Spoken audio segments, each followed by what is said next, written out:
Hey everyone, Linkager64 here. So if you're like me, you probably played the ARMS Test Punch this last weekend, and if you're like me, you probably have a few thoughts on it. I know I certainly do. That's why I want to do in this video and just go over what I thought about ARMS as a whole after playing it for about 5 or 6 hours combined with the Global Test Punch, and then just give some overall thoughts on it. So first of all, I want to go over the controls. So, first of all, how about the motion controls? What you see on the screen right now is footage of me actually playing with the motion controls in ARMS, and they seem to work pretty well. I think so. Not as well as I hope that they did, but they definitely seem very responsive. I have to give it that. I like how you're able to punch whenever you actually want to punch.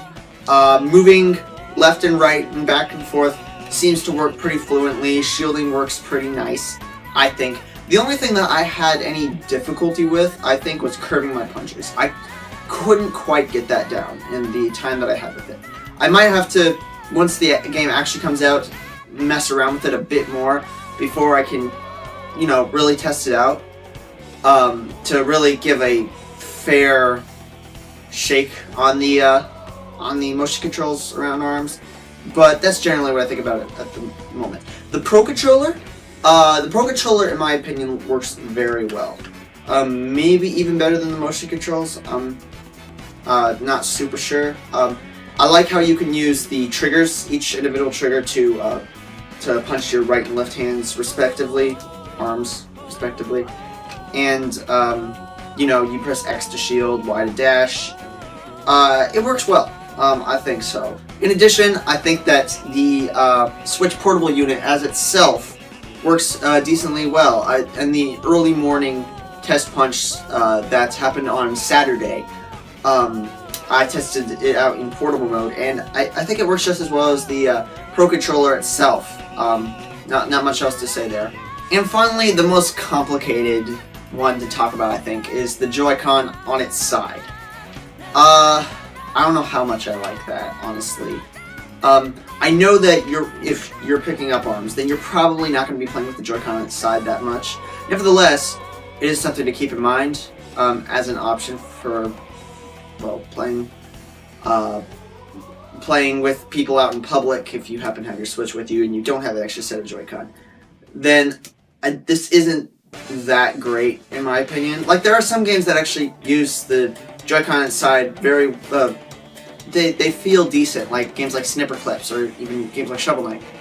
But I don't think this quite works. You press A in order to punch with your right hand, B to punch with your left hand, X to shield, Y to dash, and then you use the right trigger in order to do your special attack.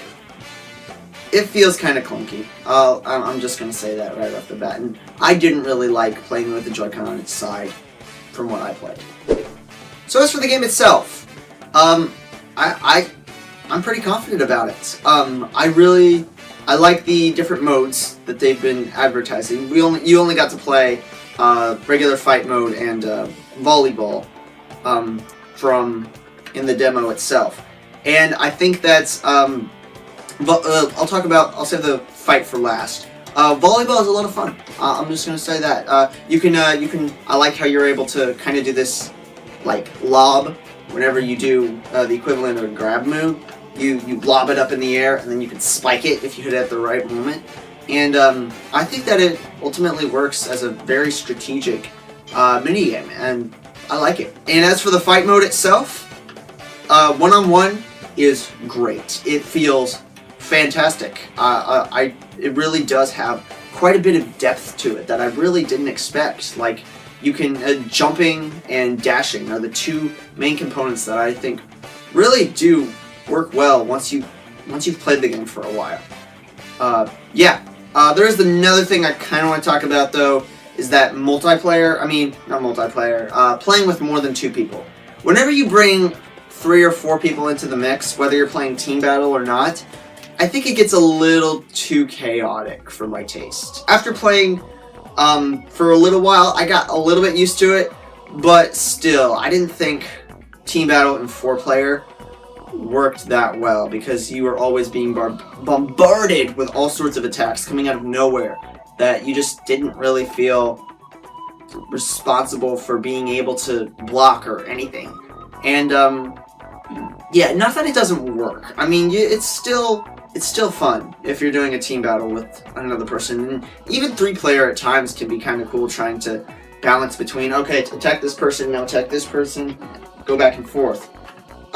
It can still work. I just think it's a little bit chaotic. So, yeah, there's that. Alright, so, and then, last but not least, I think there's one more thing I should say. This game has somewhat of, like, a curve to it. So, let me explain. The first hour I played it, on Friday night, I think it was, I honestly was very confused by it. It was a very confusing experience trying to figure, oh, what the heck is, what does jump do? What does dash do? How do I balance out my punches and all this stuff? And for the first hour I played it, I didn't know how much I liked it at all.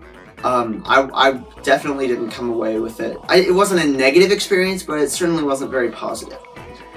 The next day, however, after I'd slept on it and some of the moves had been integrated into my muscle memory, it instantly sort of clicked. And it became a lot more natural for me to be able to move around and more space it out and stuff. So the reason I bring that up is that I don't think this is going to work as a super great party game. Because for those who are just picking and playing it for the first time, they're going to have that same experience where it's very chaotic and very confusing to try and deal with. Especially if you're going to be playing with 3 or 4 people. Like I said earlier, that's a mess. Not a mess, but very chaotic. It's a mess of arms. So, if you contrast that to something like Super Smash Bros., which a lot of people, for the most part, it's just kind of a pick-up-and-play game. It's a fantastic party game that anyone that you invite over can really just pick up and mash buttons if they need to. Or if you teach them a little bit, even a little bit, they'll get the hang of it and they'll kind of figure out what to do. And I have the feeling that it's not the same case with this. So yeah. Well, yeah, that's all I've got, guys. So tell me, did you try out the ARMS Global Test Punch this past weekend? What'd you think of it? Do you have any other comments to add on to what I had to say?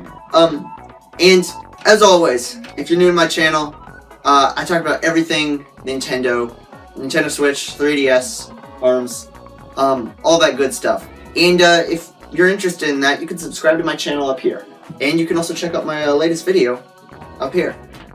While you're here, guys, if you could also like, comment, share, all that good stuff, it really helps grow the channel, and God knows I need as much growth as I can get, because I'm not super popular right now. So, anyways, guys, I'll see you in the next one.